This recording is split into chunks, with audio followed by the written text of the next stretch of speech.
안녕하세요. 컨셉 아티스트 이인경입니다. 오늘은 회사에 자신의 능력을 110% 보여줄 수 있는 포트폴리오를 구성하는 방법에 대해서 알아보려고 합니다.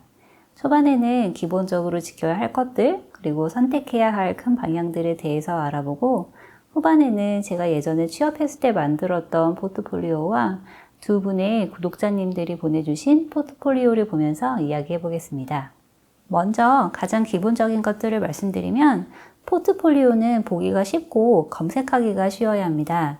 그래서 최근에는 개성을 살린 개인 홈페이지를 만드는 것보다는 좀 구성이 정해져 있고 그리고 검색하기가 쉬운 아트스테이션 같은 플랫폼을 많이 이용하는 추세이고 또 포트폴리오 사이트 이름도 추상적인 단어나 닉네임을 쓰기보다는 회사에 쓰이는 본명으로 페이지 이름을 만드는 경우가 더 많습니다.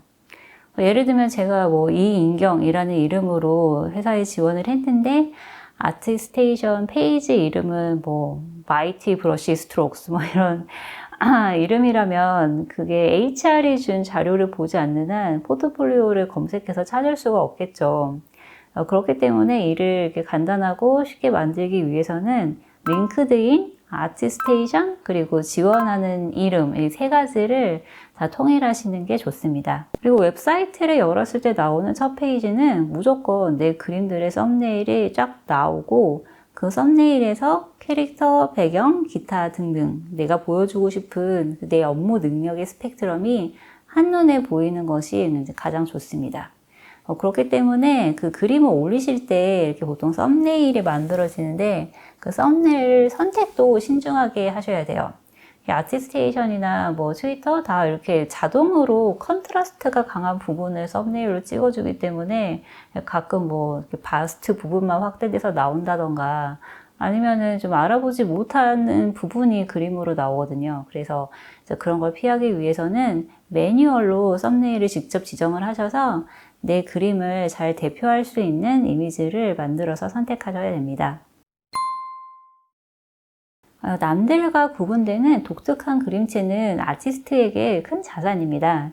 근데 간혹 이제 독특한 스타일을 보여주는데 너무 집중을 해서 일반적인 게임 아트의 룰을 놓치게 되는 경우가 있는데 이제 그거는 피하셔야 됩니다. 예를 들면 이제 색을 쓸 때 일반적인 팔레트를 벗어나서 저채도 위주로 쓴다던가 아니면은 형광색을 되게 많이 쓰는 그런 경우도 있었고 또 브러쉬 스트로크가 유화나 수채화 같은 순수 회화처럼 전체적으로 이렇게 막 두드러져서 중요한 부분의 디테일을 보여주지 못하는 경우도 있었습니다. 또 아웃핏 디자인을 이제 기존 게임과는 다르게 하고 싶은 욕심에 게임에서 구현되기 어려운 좀 잘 나오지 않는 그런 형태를 시도하는 경우도 많은데요. 예를 들면은 이제 머리 끝부터 발끝까지 긴 베일을 이렇게 뒤집어 쓰고 있다던가 하는 거는 그림으로만 보면은 과감한 실루엣이 보여져가지고 되게 멋있지만 게임 아트에서는 피해야 할 그런 디자인입니다. 컨셉 아티스트도 게임 개발자이기 때문에 아티스트로서의 개성보다는 게임 개발에 대한 이해도가 더 중요한 가치가 됩니다. 지원하는 회사의 게임 플레이와 그림 스타일을 고려한 이제 캐릭터 컨셉, 배경 컨셉이 있어야 되는데 한 회사의 스타일을 완전히 똑같이 카피할 필요까지는 없지만 그 회사에서 원하는 이제 어떤 능력은 보여주셔야 됩니다. 만약에 내가 어쌔신 크리드 같이 리얼한 스타일의 프로젝트에 지원을 하는데 라이엇 같은 캐주얼 스타일만 있다면은 이제 그건 안 되겠죠. 그래서 리그 오브 레전드, 오버워치, 폴트나이트 같은 이제 프로젝트를 하시고 싶다면은 전투 특성이 보이는 디자인의 스타일라이즈된 캐릭터를 보여주셔야 하고 그리고 헤일로나 데스티니 같은 이제 사이파이 인바를 하고 싶으시다면은 3D를 기반으로 한 리얼하고 이제 디테일이 살아있는 그런 인바 컨셉을 보여주셔야 됩니다. 또 정말 내가 꼭 지원하고 싶은 회사가 있다면 그 회사 게임의 캐릭터를 사용해서 본인만의 일러스트를 그린다던가 아니면은 캐릭터 스킨을 작업하신다던가 그러면은 이제 플러스가 됩니다. 이건 전적으로 이제 본인한테 달린 문제이고 한 회사 안에도 이 두 가지 타입이 다 있습니다. 저 같은 경우는 제너럴리스트이고 저랑 같이 일하시는 다른 분은 인마만 하시는 스페셜리스트세요. 그래서 이게 어느 쪽이 좋다 나쁘다 그런 문제는 아니고 내가 어떤 커리어를 쌓고 싶은가에 관한 그런 문제인 것 같습니다. 하지만 엔트리 레벨 아티스트라면은 스페셜리스트로 취업하기에는 제가 생각하기에는 좀 힘들 수가 있을 것 같아요. 왜냐면은 이게 말 그대로 한 분야에서 특출나게 잘하는 사람을 뽑게 되는 건데, 업계에 갓 진입한 아티스트가 경력이 있는 이제 다른 분들보다 막 탁월하게 잘하기는 쉽지가 않죠. 그래서 되도록 다양한 장르의 뭐 배경을 다룬다거나 아니면은 배경 외에도 이제 뭐 스페이스쉽 같은 탈 것, 뭐 그리고 무기 같은 다른 종목의 컨셉을 같이 다루시는 것을 추천을 합니다. 제너럴리스트의 경우에는 위험한 게 경력이 없는 학생분들 경우에는 한꺼번에 모든 걸 다 하려다가 전반적인 수준이 낮아질 수가 있습니다. 그래서 일단 본인이 가장 잘하는 한 가지 뭐 캐릭터나 인바 둘 중에 하나를 메인으로 하시고 그리고 부수적으로 다른 것들을 준비하는 게 좋습니다. 또 제너럴리스트로 경력을 쌓다 보면은 이제 아무래도 한쪽에서 막 탁월한 능력을 발휘하기는 어려운 것 같아요. 제 경우가 그런 경우인데 저는 근데 워낙에 다양한 걸 하는 거를 좋아하는 사람이라서 그냥 뭐 제 커리어의 방향에 대해서 뭐 불만이 있거나 그러진 않습니다. 포트폴리오의 목적은 내가 가장 잘 할 수 있는 걸 보여주는 거, 그리고 부수적으로도 내가 뭐 이것들을 할 수 있다, 이렇게 또 다른 옵션을 보여주는 거인데, 이때 퀄리티랑 다양성 두 가지 토끼를 잡아야 되는 게 가장 큰 과제입니다. 한 가지 종목으로 퀄리티를 올리다 보면 다양성이 떨어지고, 또 다양성을 쫓다 보면 퀄리티가 전반적으로 낮아지기 때문에 이 두 가지를 자신의 상황과 능력에 맞춰서 적당히 밸런스를 맞춰주셔야 됩니다. 아무리 내가 잘하는 스타일이 확실히 있어도 이 딱 한 가지 유형만 반복하시면 안 되는 게 그런 회사에서는 이 사람은 이것만 할 수 있는 사람이다 라고 생각을 하거든요. 물론 이제 아트 테스트를 통해서 검증을 하는 경우도 있지만 거기까지 가지 못하는 경우가 더 많기 때문에 최대한 좀 다양하게 보여주시는 게 좋습니다. 만약에 캐릭터를 하신다고 하면은 이제 판타지, 뭐 현대, 근미래, 사이파이 같은 다양한 장르, 그리고 그 안에서 여성, 남성, 외계 종족, 캐릭터 형태의 캐릭터, 이렇게 막 다양한 인종, 체형을 보여주셔야 됩니다. 배경도 마찬가지로 일단 실내, 실외, 그리고 밤, 낮, 그리고 아침, 흐린 날, 맑은 날 같이 다양한 라이트 세팅, 그리고 뭐 판타지, 사이파이 같이 최대한 다양한 장르를 다루시는 게 좋습니다. 하지만 이제 앞에서도 말했다시피 주어진 시간과 자신의 능력에 맞춰서 이제 퀄리티를 잘 올릴 수 있는 선에서 다양하게 작업하시는 게 이제 중요하죠. 퀄리티가 다양성보다 우선시 된다고 보시면 되는데, 또 간혹 어떤 분들은 이 퀄리티 기준이 너무 높으세요. 이 정도면 다른 것도 해도 될 것 같은데 본인이 느끼기에는 내가 이제 경력 한 10년 되시는 다른 분들에 비해서는 떨어지니까 아직 난 준비가 안 됐다, 더 해야겠다 그러시면서 계속 한우물을 파세요.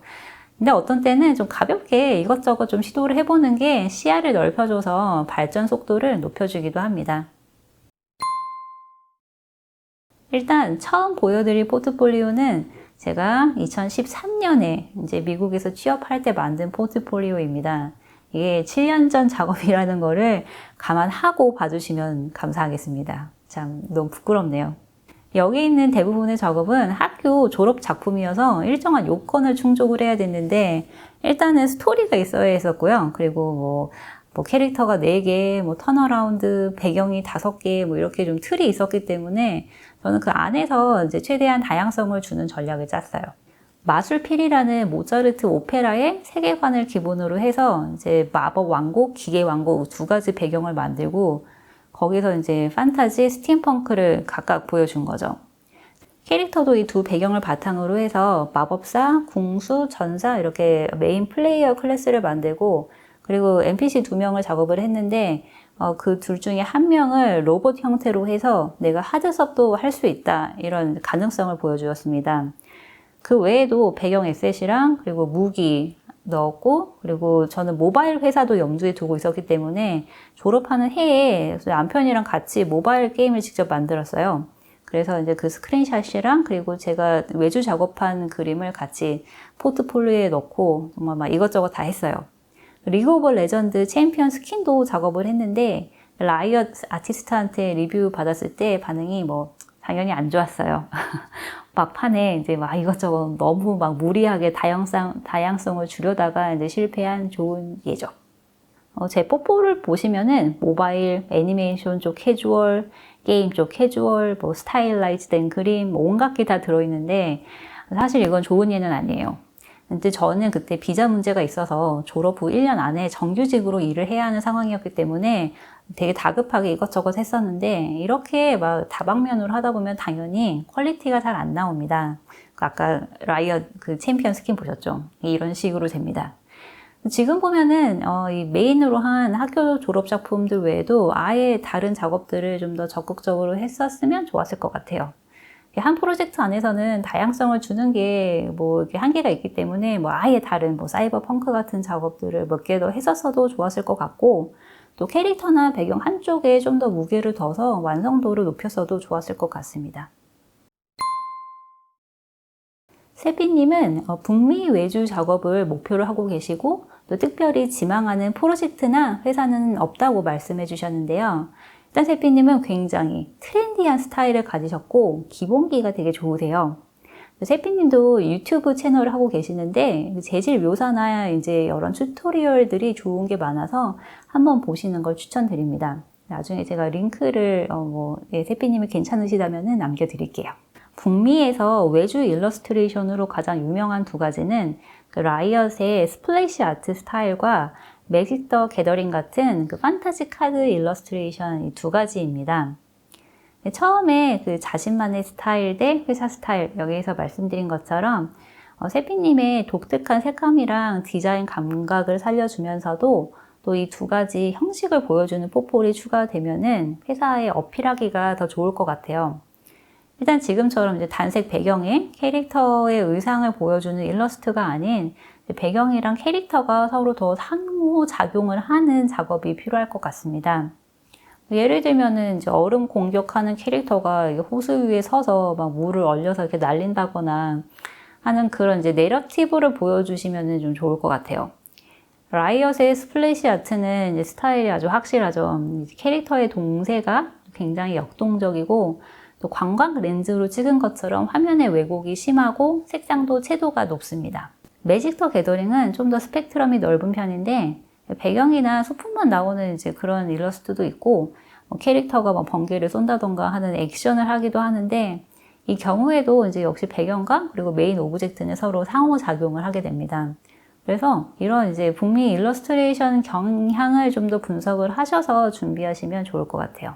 또 지금보다 다양성을 더 보여주기 위해서 막 완전 몸집이 큰 근육질의 전사라던가 아니면 뭐 등이 좀 굽은 좀 호리호리한 마법사라던가 더 다양한 실루엣을 보여줄 수 있는 캐릭터로 작업해 보시는 것도 추천드리고 싶어요. 세피님은 일러스트레이션 외주가 목표시기 때문에 유명한 캐릭터들을 이용한 일러스트 작업을 하셔도 괜찮습니다.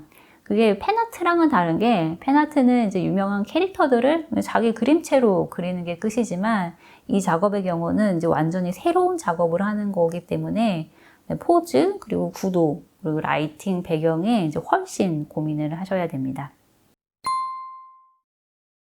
아리님은 북미 쪽에서 캐릭터 컨셉, 스플래시 아트, 일러스트레이션을 하시는 게 목표라고 하셨는데요. 아리님의 강점은 라이엇 스타일을 굉장히 강하게 가지고 계시다는 것입니다. 라이엇이 아니더라도 이 스타일에 영향을 받은 회사들이 많기 때문에 이런 게 유행의 정점에 있는 그림체를 가졌다는 것은 되게 큰 플러스 요인이에요. 너무 부럽습니다. 하지만 이제 일러스트레이션 작업을 주로 하셨기 때문에 컨셉 아트 포폴이 별로 없어서 처음부터 지금 시작하셔야 되는 상황인데 지금 아리님이 짜보신 작업 계획을 보면은 되게 욕심이 보이고 의지가 보여서 막 너무 좋아요. 일단 사이파이, 중세, 포스트 아포칼립틱, 밀리터리 네 가지 종류의 장르 안에서 각각 뭐 메인 캐릭터, 서브 캐릭터 2명씩이랑 그리고 일러스트레이션으로 이렇게 구성을 하셨는데 그러면은 총 8명 캐릭터랑 그리고 4장의 일러스트레이션이 되죠.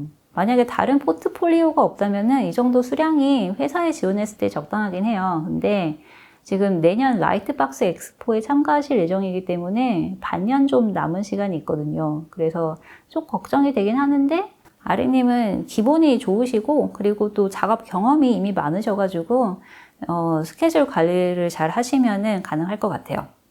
근데 만약에 시간이 부족하시고 만족할 만한 퀄리티가 안 나온다 싶으시면은 이 장르의 숫자를 4개에서 한 2-3개 정도로 줄인 다음에 이제 그 대신 캐릭터랑 같이 매치할 수 있는 미니펫이나 그다음에 탈 수 있는 크리처 아니면 캐릭터를 뒷받침하는 소품이나 무기 같은 걸 넣으시는 것도 한번 생각해 보시고 그리고 8개의 캐릭터 안에서 최대한 다양하게 인종 체형을 보여준다면은 다양성 면에서는 좋은 포폴이 될 것 같습니다. 지금 준비하시는 작업은 컨셉 아트에 집중된 스케줄인데 컨셉 아트를 할 것인지 아니면 일러스트레이션을 할 것인지 그 선택과 집중을 하시는 것도 필요할 것 같습니다. 이 두 가지는 의외로 되게 분리가 되는 포지션이라서 보여줘야 하는 스킬셋이 달라요. 이전에 일러스트레이션 작업을 많이 하셨었기 때문에 만약에 그쪽 경력을 살릴 수 있는 일러스트레이터 쪽으로 비중을 더 두실 거면은 지금 계획을 세우신 컨셉 아트의 수를 반 정도를 줄이시고 나머지는 더 밀도 높은 스플래시 아트 그리고 일러스트레이션을 완성하시는 데 쓰셔야 됩니다. 일러스트는 본인의 디자인을 쓰셔도 되고 아니면은 지망하시는 회사의 캐릭터를 이용한 일러스트를 만드셔도 됩니다. 컨셉 아트에 집중을 하실 거면은 작업 계획 안에 있는 일러스트를 스플래시 아트 같이 구도를 복잡하게 잡는 대신에 그냥 캐릭터 모드샷 정도로 간단하게 진행하시면 되겠습니다. 이상이 전체 포트폴리오의 방향성에 대한 설명과 그리고 피드백이었는데요. 오늘 제가 말씀드린 것들이 언제나 옳은 방향이라고 볼 수는 없습니다. 저 같은 경우도 되게 다양한 아티스트 분들께 포폴 리뷰를 받았었는데 하시는 말씀들이 조금씩 다르기도 하고 또 그분들이 예상하신 거랑 다르게 제 일이 진행되기도 하더라고요. 그래서 그냥 이거는 한 가지 옵션 정도로 받아들이시고 본인의 상황에 맞게 적절하게 응용하시면 될 것 같습니다. 또 기회가 있다면은 다른 분들의 피드백도 많이 받아보셔서 시야를 넓히시는 것을 저는 강력히 추천드립니다. 오늘 영상 만드는 데 도움 주신 새삐님과 아리님 정말 감사드리고 또 다른 신청해주신 분들도 곧 관련된 영상이나 그리고 개별 이메일로 피드백을 드리도록 하겠습니다.